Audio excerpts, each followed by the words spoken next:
Bueno, hermanos, estamos hoy otra vez en nuestra serie sobre la primacía de la verdad bíblica, la primacía de la verdad. Estamos hablando obviamente de la verdad revelada por Dios en la Escritura. Y una vez más nos encontramos en segunda de Juan. Así que les invito a estar ahí conmigo en Juan, esta corta epístola. Estaremos examinando, continuaremos la examinación de algunos pasajes, versículos de Juan. Segunda de Juan, que como hemos visto, hemos notado que el tema principal de Juan era la verdad. La verdad. Por supuesto, había el peligro entre los hermanos que reciben esta epístola, particularmente esta señora escogida y sus hijos, versículo 1, que dieran bienvenida a falsos maestros, aceptándolos en sus hogares y exponiéndose al error, a la falsa enseñanza, y por lo tanto siendo contaminados por ello. Y por esa razón, Juan escribe esta epístola. Su tema principal es la defensa de la verdad. Los versículos los damos lectura para que observemos el énfasis. El versículo 1 al 5 hasta el 4, para introducirnos. El anciano a la señora escogida y a sus hijos, quienes amo en verdad, esta es la primera mención. No solo esto, sino también todos los que conocen la verdad, otra vez verdad. A causa de la verdad, versículo 2, que permanece en nosotros y estará con nosotros para siempre. Gracia y misericordia, paz sean con nosotros de Dios Padre y de Jesucristo, Hijo del Padre, en verdad y en amor. Versículo 4. Mucho me alegré al encontrar a alguno de tus hijos andando en la verdad, tal como hemos recibido el mandamiento del Padre. Una y otra vez, 5 veces en 4 versículos, menciona Juan la verdad. Era su principal peso en escribir esta carta era la verdad de Dios. Tal vez es una manera de expresar lo mismo que Pablo expresa en 1 de Timoteo 3:15, cuando nos dice que la iglesia existe para ser columna y sostén de la verdad. ¿Dónde vamos a encontrar la verdad de Dios? En su palabra. ¿Quién va a proclamar esa palabra de Dios? La iglesia, los redimidos. Y somos aquellos que somos llamados a contender ardientemente por la fe, que es otra manera de expresar lo mismo, la verdad, la fe revelada, la fe apostólica. Nos dice el capítulo 2 de Hechos, allá en el capítulo 2, el comienzo de la iglesia, aquí 3,000 almas se convierten, y leemos en el versículo 42 que estos se dedicaban continuamente a la enseñanza de los apóstoles. Lo primero que notamos ahí, el Espíritu Santo, usando a Lucas para escribir Hechos de los Apóstoles, enfatiza que los primeros cristianos, desde su inicio, la iglesia, se dedicaron a la verdad, se dedicaron a la doctrina de los apóstoles. Otra manera de decir la verdad revelada de Dios en la Escritura. Y sabemos que, según nos dice Pablo en Efesios capítulo 2, versículo 20, la doctrina apostólica es justamente el fundamento de la fe de la iglesia. Versículo 20 del capítulo 2 de Efesios, aquel que es poderoso, ese es el 3, edificado sobre el fundamento de los apóstoles y profetas, siendo Cristo mismo la piedra angular. Estamos siendo edificados sobre el fundamento de los apóstoles. ¿Qué es eso?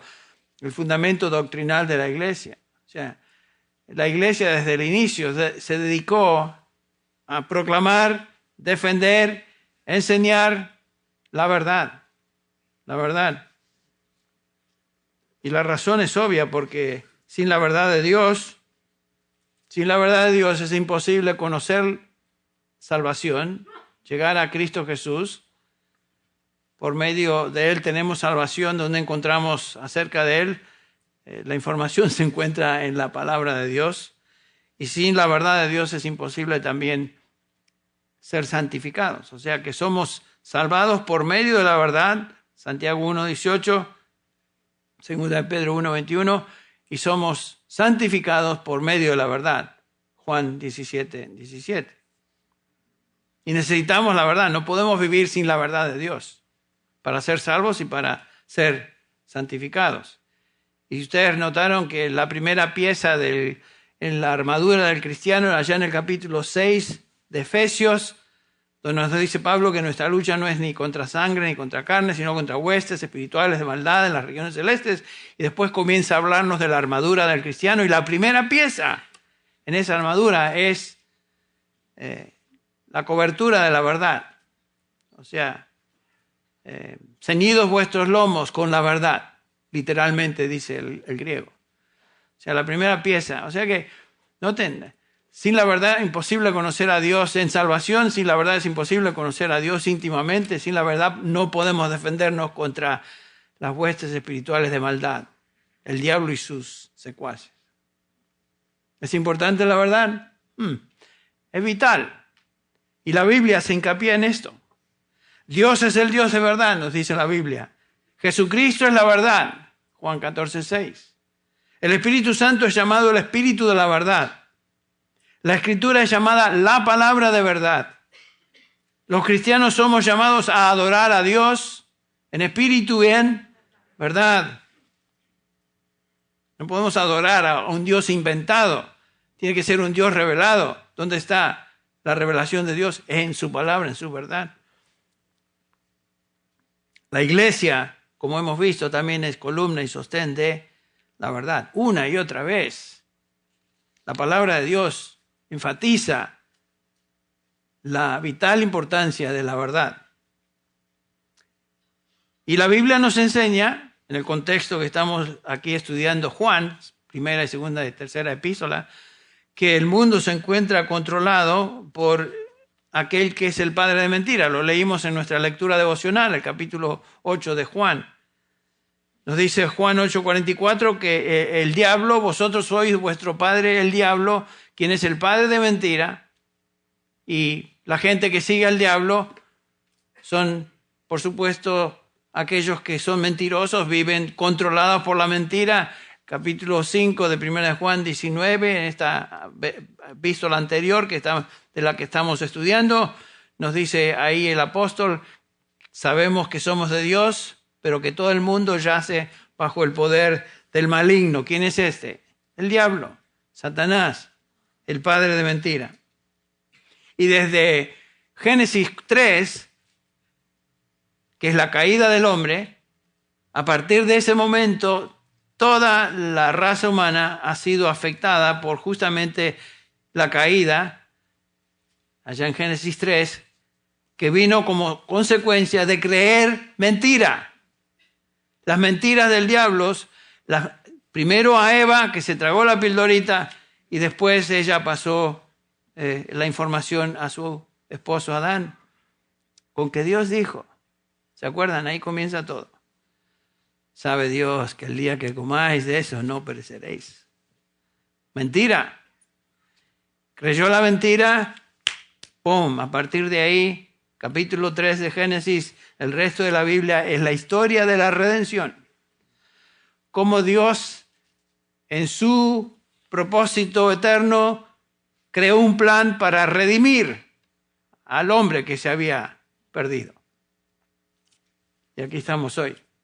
Gracias a Dios con esta revelación de Dios en su palabra, en su verdad, y está a nuestra disposición. Y si ustedes notaron, es lo que hacemos aquí cada domingo, cada miércoles, cada estudio bíblico. No nos dedicamos a simplemente cantar coritos y gritar aleluya, sino que abrimos la palabra para conocer la verdad de Dios mejor. Los inconversos del mundo están bajo el control del maligno.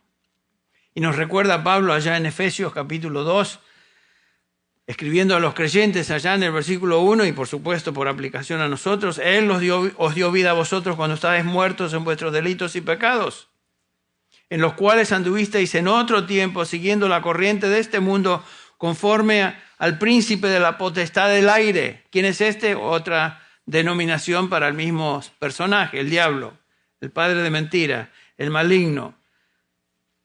En 2 Corintios 4:4, Pablo habla de los incrédulos y nos dice ahí que el Dios de este mundo, que es el diablo, el engañador, el Satanás, el mismo personaje, el Dios de este mundo ha cegado el entendimiento de los incrédulos para que no vean la verdad del Evangelio.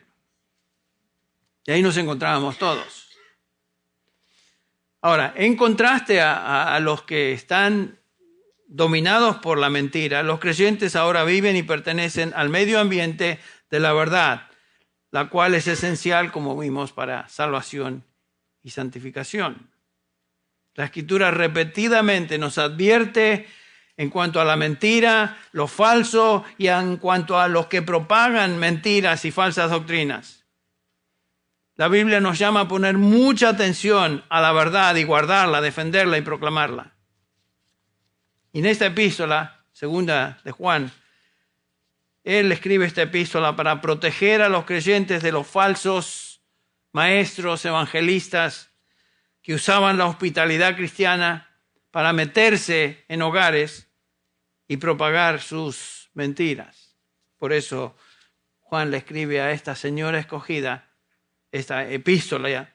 Juan, sin duda, esta señora escogida, no nos dice su nombre, pero sin duda era una muy buena, muy bien intencionada mujer, hermana en Cristo, que estaba abriendo su casa para hospedar a predicadores, lo cual era loable, por supuesto. Era correcto. Pero entre estos predicadores, aparentemente falsos representantes de Cristo se habían colado.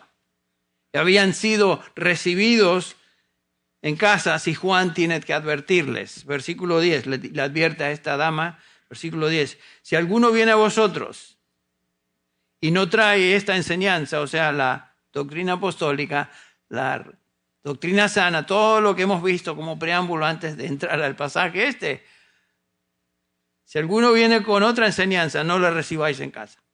Ni le saludéis. La carta entonces es una advertencia en cuanto a este peligro.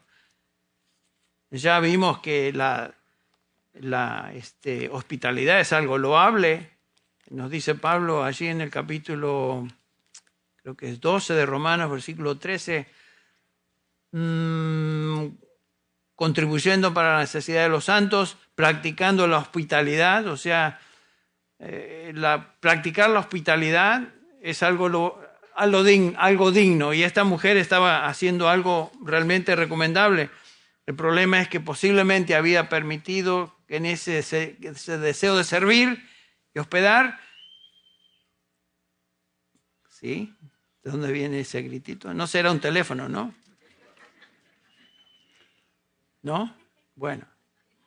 Qué bien, qué fuerte se escucha a través de las paredes, parece. Bueno, por eso decimos, apaguen sus celulares y sus bebés. Siempre lo decimos, pero algunos no prestan atención. Por lo menos en vibrador que los pongan, ¿no? Ok.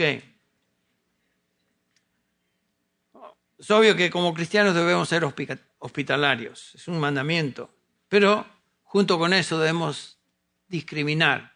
Debemos tener mucho cuidado y es lo que Juan está enseñando aquí. La única manera de poder discernir entre la verdad y lo falso es conociendo la verdad. Es conociendo la verdad. Juan escribe a esta creyente y por aplicación a todo cristiano, a nosotros, a enseñarnos a cómo vivir en la verdad. Si pudiéramos darle un título a esta epístola, podríamos llamarle cómo vivir en la verdad. La última vez vimos que la verdad nos une, los versículos del 1 el versículo 1 nos habla de esa unidad que gozamos en la verdad. La verdad también está en nosotros, nos dice el versículo 2, y permanece en nosotros y estará en nosotros para siempre. Gracias a Dios por esa promesa. La verdad nos bendice, versículo 3 nos habla de las varias bendiciones que gozamos por estar en la verdad. La verdad nos informa y dirige nuestras actitudes y conducta. Toda nuestra existencia se encuentra en la esfera de la verdad, vivimos en la verdad. Hemos sido trasladados, Colosenses 1:13, del reino de las tinieblas de Satanás al reino de su amado Hijo, que es el reino de la verdad. Esa es nuestra esfera. Ahí estamos, ahí nos movemos. Lo cual nos lleva a otra observación en el pasaje. Un cristiano no simplemente es una persona que está comprometida intelectualmente con la verdad, sino que un cristiano ama la verdad y ama a aquellos que son de la verdad. Segundo punto, nuestro bosquejo sería, amamos en la verdad. Versículo 5, leemos lo siguiente. Ahora te ruego, Señora, no como escribiéndote un nuevo mandamiento, sino el que hemos tenido desde el principio, que nos amemos unos a otros. O sea, un cristiano ama la verdad y ama a aquellos que son de la verdad. La verdad del Evangelio no es una verdad seca, una verdad independiente. No es una serie de nociones teológicas divorciadas de la práctica. Siempre incorpora el amor, ya que el amor es parte de la verdad cristiana. El amor y la verdad siempre van juntas. Veamos por unos minutos este versículo 5 otra vez. Juan acaba de subrayar el hecho de que la verdad nos une, nos dirige, y si esto es cierto, entonces la verdad se va a manifestar por medio del amor mutuo, que nos amemos unos a otros. No es simplemente sostener un credo ortodoxo de la verdad bíblica, sino va acompañado de una vida práctica de demostrar amor unos para con otros. Este es el mandamiento de la Escritura, y Juan dice, este no es un mandamiento nuevo, porque dice el versículo 5, no como escribiéndote un nuevo mandamiento. O sea, lo que Juan está diciendo acá y enseña acá no es algo que simplemente aparece por primera vez en el Nuevo Testamento. Es lo mismo que él expresa, por ejemplo, allá en Primera de Juan, en la epístola anterior, capítulo 2, versículo 7. Amados, no os escribo un mandamiento nuevo, sino un mandamiento antiguo. Obviamente es una referencia también al Antiguo Testamento, porque el Antiguo Testamento habla del amor y cómo expresar amor. El Antiguo Testamento muchos enseñan que es simplemente una descripción de la ley de Dios y de la ira de Dios, y no es así.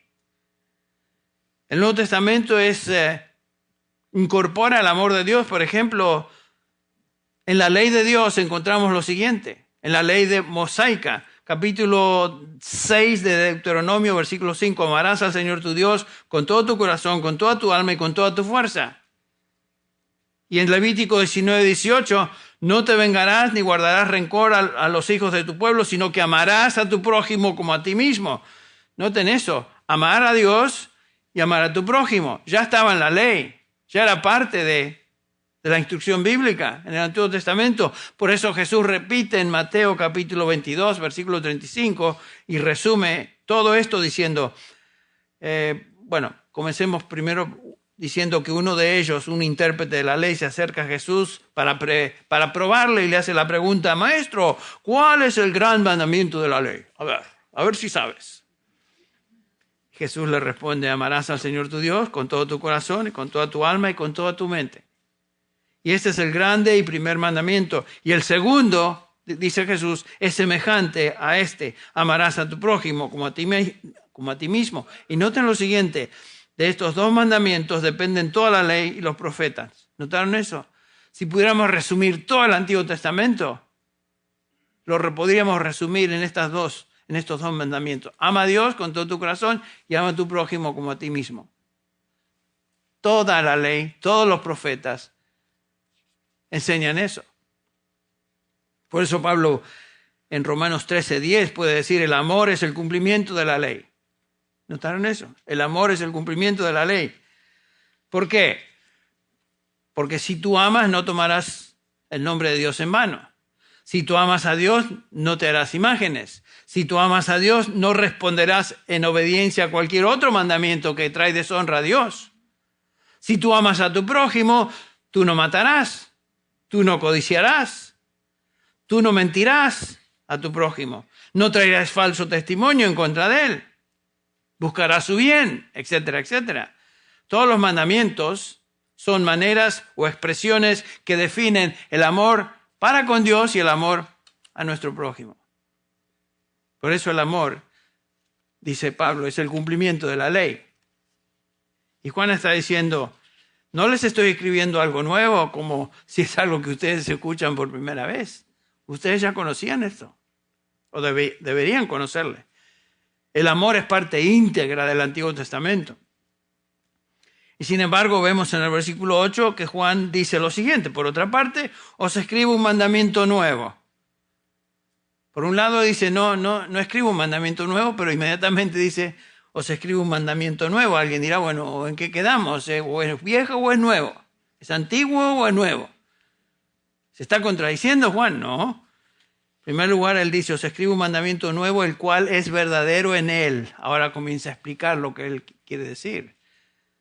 ¿Qué quiere decir eso que es verdadero en él? El amor del cual Juan nos habla aquí en un sentido es nuevo, porque antes jamás se pudo observar el amor de Dios sino a través de Jesucristo.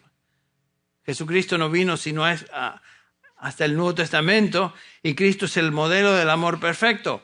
En Juan capítulo 13 de su Evangelio, Juan 13, leemos que Jesús, en el versículo 1, antes de la fiesta de la Pascua, sabiendo Jesús que su hora había llegado para pasar de este mundo al Padre, habiendo amado a los suyos que estaban en el mundo, los amó hasta el fin, los amó hasta la perfección. Los discípulos, escuchen esto, por 3 años pudieron ver, observar y experimentar el amor perfecto de Jesucristo, que obviamente nunca había sido visto antes, porque Dios no se manifestó a través de su Hijo, sino hasta que Cristo vino. Entonces, en ese sentido, es un elemento del amor de Dios que nunca se había experimentado antes. Eso es nuevo. Ellos vieron la perfección del amor de Dios por ellos en la encarnación y sacrificio de Cristo en la cruz por los suyos. Y aunque el amor de Dios no era nuevo, había algo nuevo en su demostración por medio de su Hijo Jesucristo. En ese sentido es nuevo. Ningún ser humano había visto, observado o experimentado eso antes. Era una demostración del amor de Dios nunca antes vista. Y Juan agrega algo más en este versículo 8, y regresamos a 2 de Juan.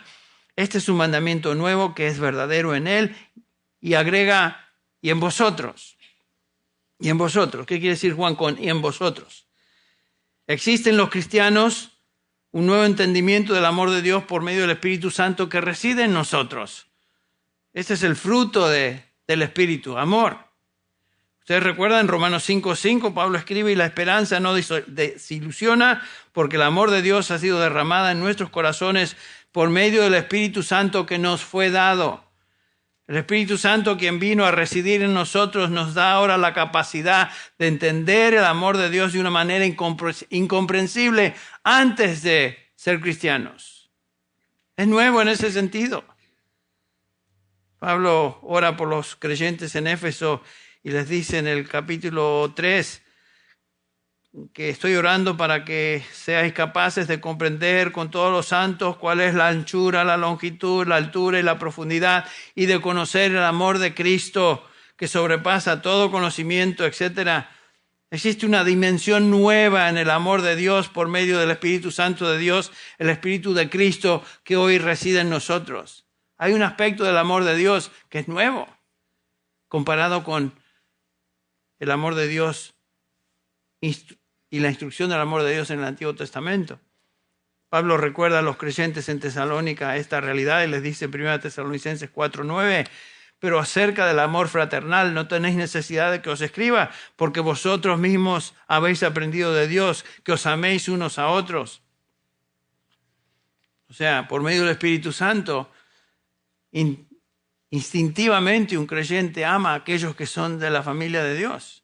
Ama a Dios, ama la palabra de Dios y ama a aquellos que son de la familia de Dios. Eso es fruto del Espíritu Santo que reside en los hijos de Dios. Una tercera razón por la que el amor de Dios, al cual Juan se escribe acá, es nuevo. No es nuevo en tiempo, como hemos visto, sino nuevo en esencia, en calidad. El apóstol habla de este nuevo mandamiento, versículo en 1 Juan 2:8. Vayan ahí un instante. 1 Juan 2:8. Por otra parte, otra vez Juan habla de este nuevo mandamiento. Os escribo un mandamiento nuevo, el cual es verdadero en él y en vosotros, porque las tinieblas van pasando y la luz verdadera ya está alumbrando. ¿A qué se refiere Juan?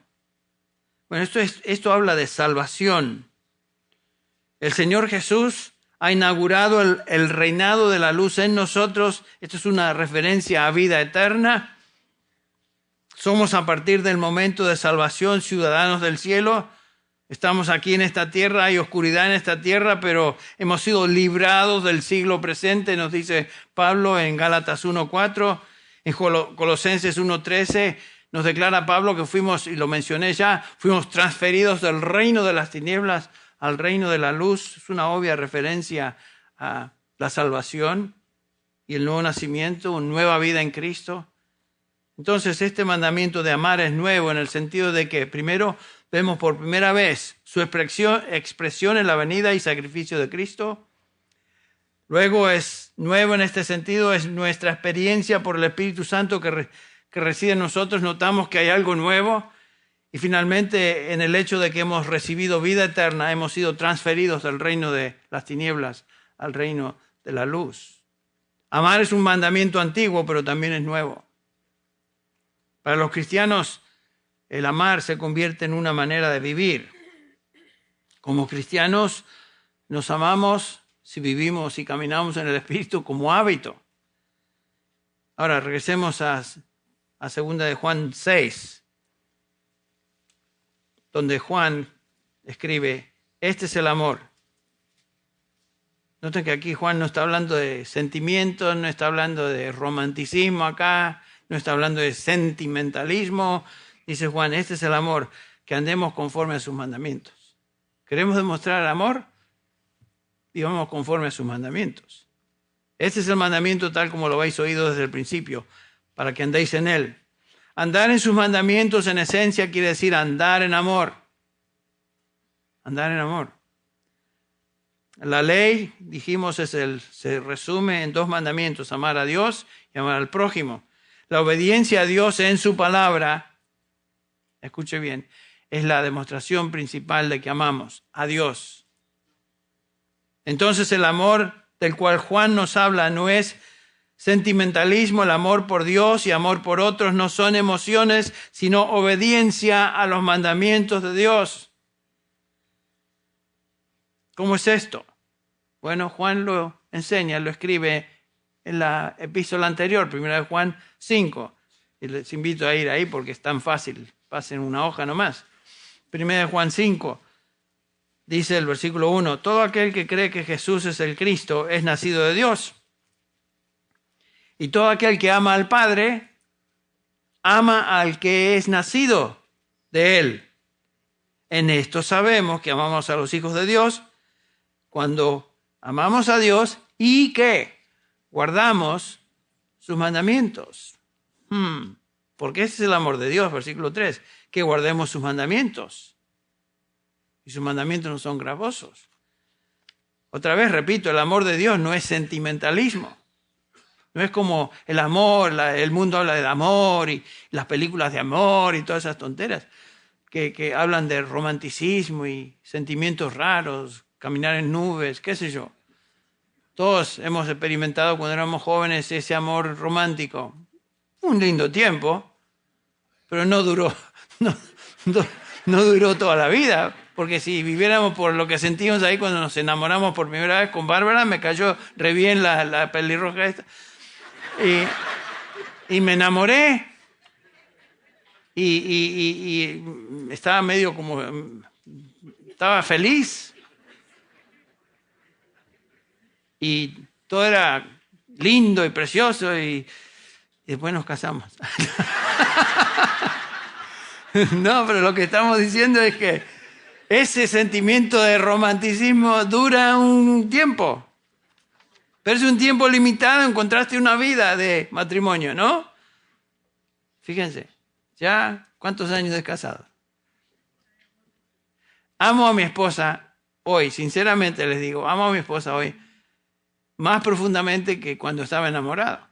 Porque ahora he tenido tiempo de conocerla, apreciar sus dones, sus virtudes, su persona, su esfuerzo, su trabajo, sacrificio.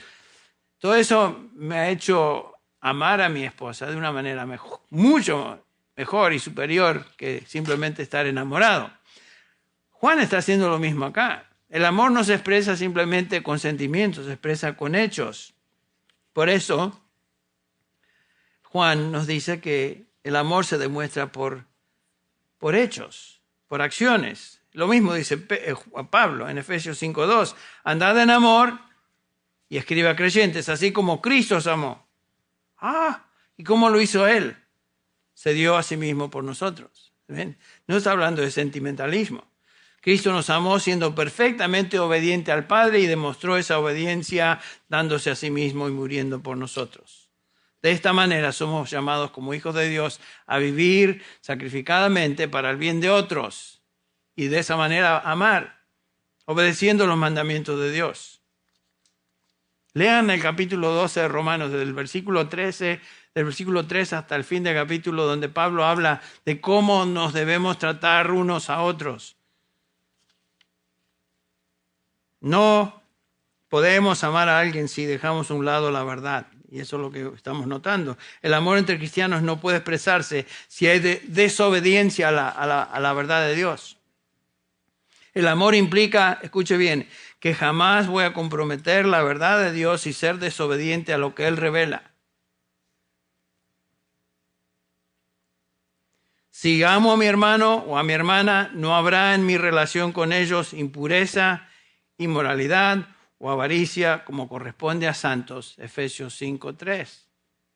El amor nunca va a romper o ir en contra de la verdad de Dios. Creo que San Agustín dijo, ama verdaderamente y haz lo que quieras. Con eso quería decir San Agustín, ama, y si amamos como Dios nos manda a amar, entonces podemos hacer lo que queramos, porque nunca vamos a tratar de causar ni vamos a causar el mal de nadie, porque estamos amando para el bien de otros. Eso es lo que él quería decir. Ahora otra observación en este pasaje es que ahora vivir y amar en la verdad demanda que seamos cuidadosos y leales a la verdad. Noten los versículos 7 y 8. Aquí Juan comienza a darnos los límites de ese amor. Aquí el contexto es la falsa enseñanza, ustedes recuerdan. La advertencia, cuidado, no permitan que falsos maestros se introduzcan. Entonces, en ese contexto, leemos el versículo 7. Porque muchos engañadores han salido al mundo que no confiesan que Jesucristo ha venido en la carne. Este es el engañador y el anticristo. Tened cuidado para que no perdáis lo que hemos logrado, sino que recibáis abundante recompensa. No podemos amar como Dios indica en su palabra, a menos que seamos leales a su verdad. No podemos amar a los que viven y enseñan otro evangelio. Versículo 7 otra vez. Muchos engañadores han salido al mundo que no confiesan que Jesucristo ha venido en carne. Ese es el engañador y el anticristo. Esta es una advertencia. Lo que Juan dice, no podemos amar a los que niegan la verdad. No podemos amar a los que son anticristos. O sea, no podemos identificarnos con ellos, darles la bienvenida, tratarlos como si fueran hermanos. Versículo 10 de esta misma epístola. Cuidado de hacer eso. Si alguno viene a vosotros y no trae la falsa enseñanza, no lo recibáis en casa ni lo saludéis, porque el que lo saluda participa en sus malas obras. Y está hablando Juan acá de tener discernimiento a quienes incorporamos en nuestro amor. Otra vez, el amor no es sentimentalismo, es acción. No podemos tener comunión con personas que rechazan la verdad. Hay iglesias, denominaciones, instituciones de educación teológica que niegan el evangelio de Jesucristo. Por definición, estos son anticristos. Y por eso Juan dice, no podemos abrazarlos como si fueran cristianos. No lo son. Los que vienen a sus casas los días sábados, muy bonitos, muy bien vestiditos, hablando de cosas que hasta mencionan el nombre de Cristo, son anticristos porque enseñan otro evangelio. No los recibáis, ni los saludéis en ese sentido. Hacerlos pasar y tratarlos como si, ay hermano, pasa. No son hermanos, ni primos son.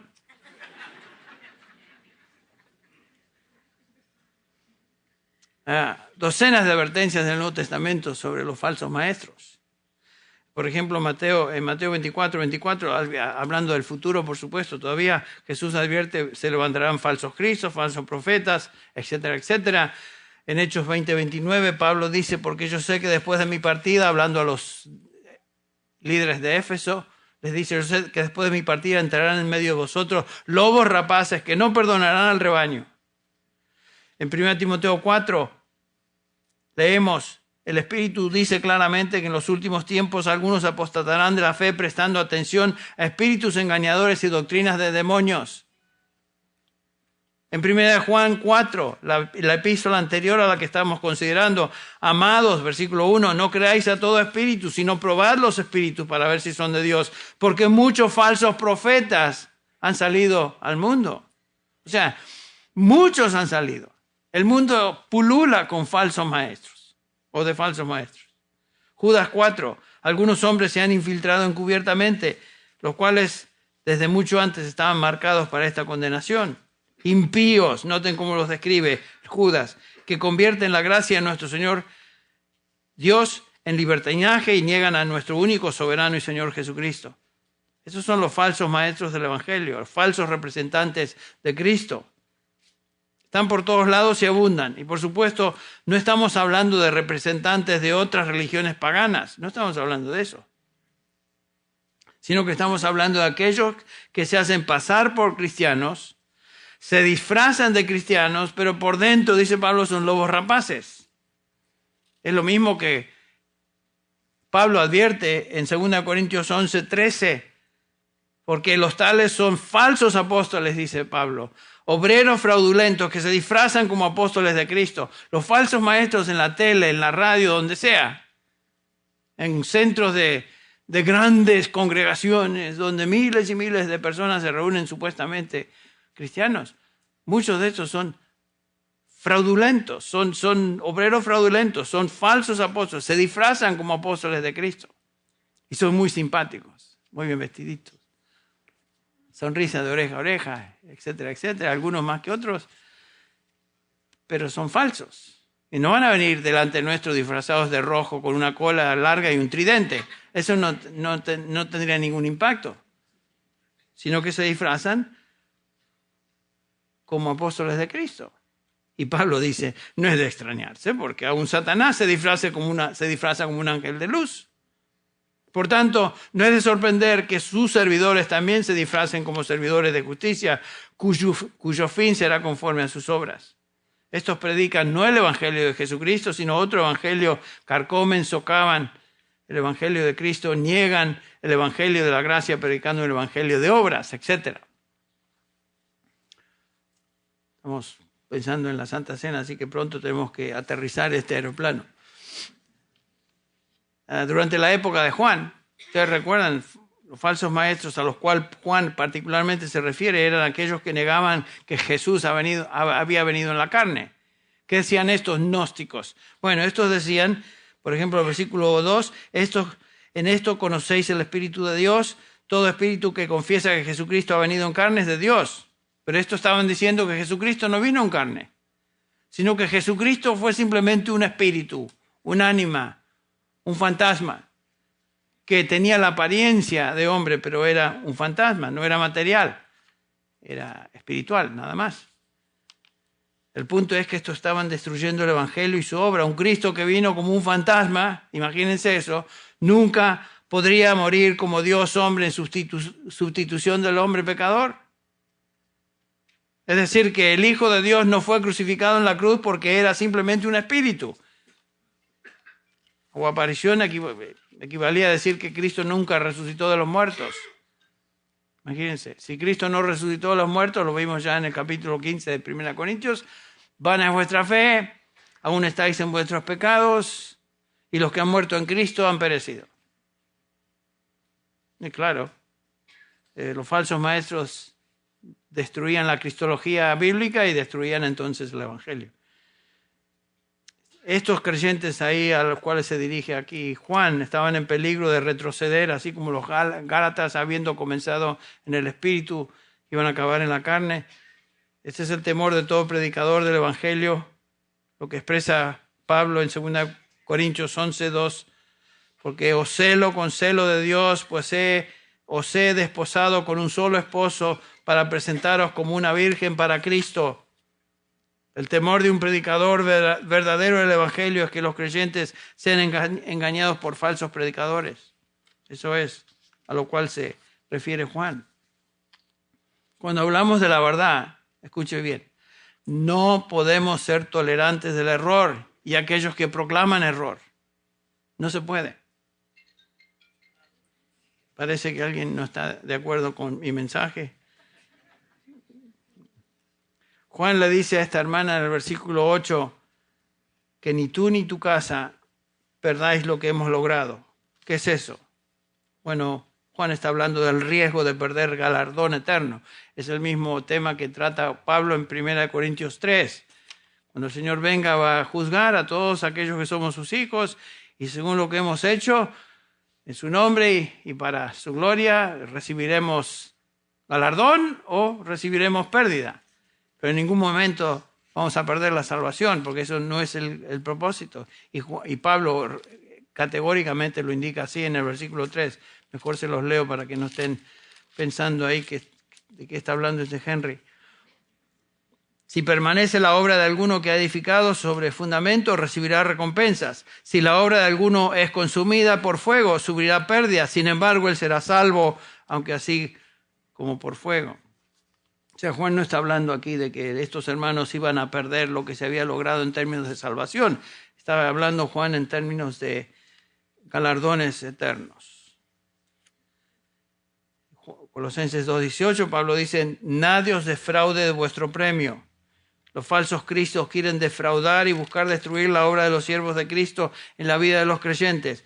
Por esta razón no podemos ser tolerantes con aquellos que enseñan falsa doctrina. Regresando al amor de Dios. El amor de Dios nos obliga a ser leales a su palabra revelada, a la verdad, y limitar nuestra demostración de amor. No podemos amar lo falso ni llamar cristiano a aquello que no es. No podemos tratar o llamar a los falsos representantes de Cristo como si fueran hermanos. Esa es la lección. Y con esto terminamos. Salmo 119. El versículo 104 dice el salmista, de tus preceptos recibo entendimiento, por tanto aborrezco todo camino de mentira. Noten eso. No toleraba la mentira. El versículo 128, por tanto estimo rectos tus preceptos acerca de todas las cosas y aborrezco otra vez todo camino de mentira. No podemos ser tolerantes con la mentira, porque estamos hablando de riesgo espiritual. Debemos estar comprometidos con la verdad de Dios, amar la verdad, proclamar la verdad, vivir en la verdad. La pregunta es para nosotros esta mañana antes de participar juntos de la Cena del Señor, y voy a pedir a mis hermanos que van a ayudarme con la distribución de los elementos, que por favor pasen ya. La pregunta que debemos hacernos es la siguiente: ¿amamos la verdad? ¿Amamos al Dios de verdad? ¿Amamos a aquellos que pertenecen a Dios? ¿Estamos siendo leales a la verdad de Dios? Continuaremos con este tema el próximo domingo, pero ahora debemos enfocarnos en esta instrucción de la palabra de Dios que es acerca de la Santa Cena. Cada primer domingo de mes, en nuestra congregación celebramos la Santa Cena, que es un mandamiento de Cristo a su iglesia. Y justamente hoy, aunque no es primer domingo de mes, es el 15, el primer domingo de mes hubo un cambio de horario ahí, pero este mes de abril estamos celebrando este día 15. Pero nos instruye el apóstol Pablo de la siguiente manera en 1 Corintios 11 acerca de la Santa Cena. Y quiero decirle a mis hermanos, a cada uno de ustedes, que venimos a participar de los elementos de la Santa Cena con un sentido de humildad y contrición de espíritu, confesando nuestros pecados, Por eso Pablo dice, cuando va a participar uno en la Santa Cena, examínese cada uno a sí mismo, entonces coma del pan y beba de la copa. Si usted es hijo de Dios y pertenece a Cristo Jesús, es parte de la iglesia, bienvenido a participar. Si usted no es hijo de Dios o hija de Dios, si usted no entiende lo que pasa aquí, no participe porque no tiene ningún sentido para usted. Pero ponga mucha atención a lo que esto representa. Vamos a orar antes de comenzar. Padre, te pedimos que tú nos instruyas, nos bendigas y que seamos alentados, Padre, por medio de la celebración de la Santa Cena que representa el sacrificio de Cristo en la cruz del Calvario por cada uno de nosotros que Él vino a salvar. Gracias, Señor, porque Él pagó por nuestros pecados. Fue entregado por nuestros pecados y resucitado para nuestra justificación. Gracias, Padre, por esta verdad. Venimos a ti pidiéndote que tu Espíritu nos enseñe, nos instruya y nos bendiga ahora en el nombre de Jesús. Amén.